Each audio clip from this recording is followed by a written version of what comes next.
When I got the call to say that ThermaSkirt is going to be the heat pump emitter option for eHome 2, I was absolutely over the moon, because it's clear to everybody how much the research that's going to be done here it will mean to the future of home standards in the UK. A prerequisite to Energy House 2 was Barratt and Saint Gobain's Zed House project, which is also based here on campus.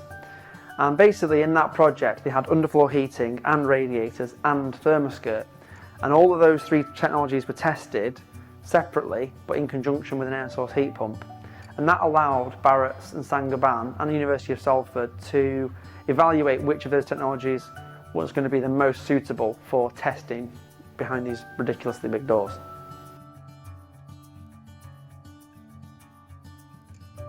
One of the things that amazed me the most about this project was just the way that all of the new technologies dovetailed together, and ultimately like the speed at which it was delivered. So, you know, we visited here and it was a hole in the ground, and then before you know it, there's two houses right before your eyes.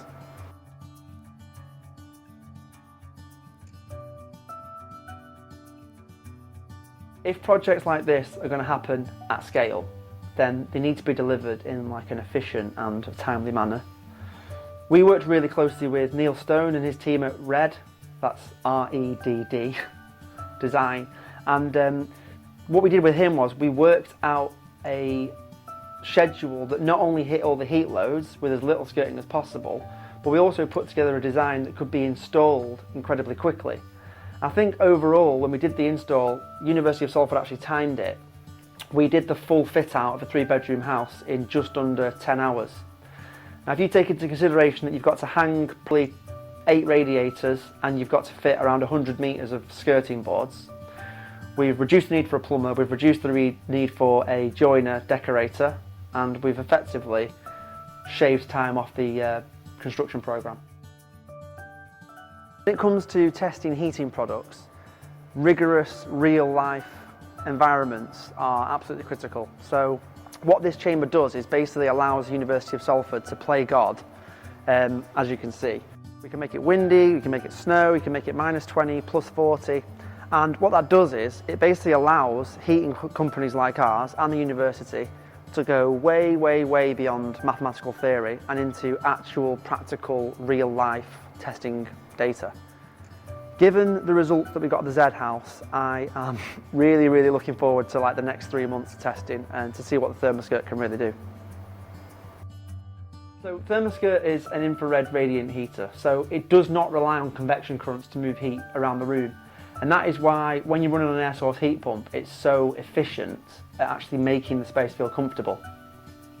And basically the way that that works is that it creates this thermal envelope around the outside of the room, and that thermal envelope basically locks in the heat and stops heat being lost. So when you lock in heat and reduce the heat losses, you massively boost thermal comfort, which is why you can sit anywhere in the room and not feel a difference.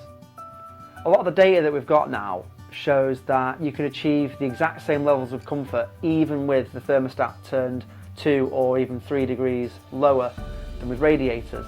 And that is where the majority of the energy savings are. So if we actually intend to hit net zero carbon, then we're going to have to make some pretty big changes. And if there's one thing that people hate more than change, it's compromise. We eliminate that. And if we eliminate the compromise, then we eliminate the resistance. And we push us significantly closer to hitting those net zero targets overall. So to date, the government's boiler upgrade scheme, the heat pump replacement scheme, it's been a little bit of a washout. And that's not just down to the fact that people are a little bit nervous around heat pumps. It's more to do with the level of compromise that they have to go to in order to facilitate the installation of those heat pumps.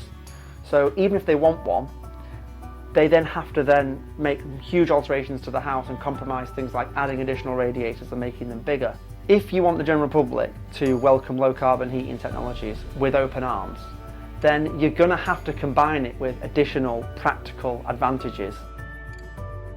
What the ThermaSkirt does is provide a high performance heating system in a very, very discreet package that saves space, but it also responds as quickly as a radiator. So the usability is there and the familiarity is there, but also you don't have to think about how you're heating your home, it just does it. I really do believe that the systems that have been used in Energy House 2 that are available today are more practical and more palatable to an end user, and that ultimately is going to massively increase the chance of us hitting those net zero targets.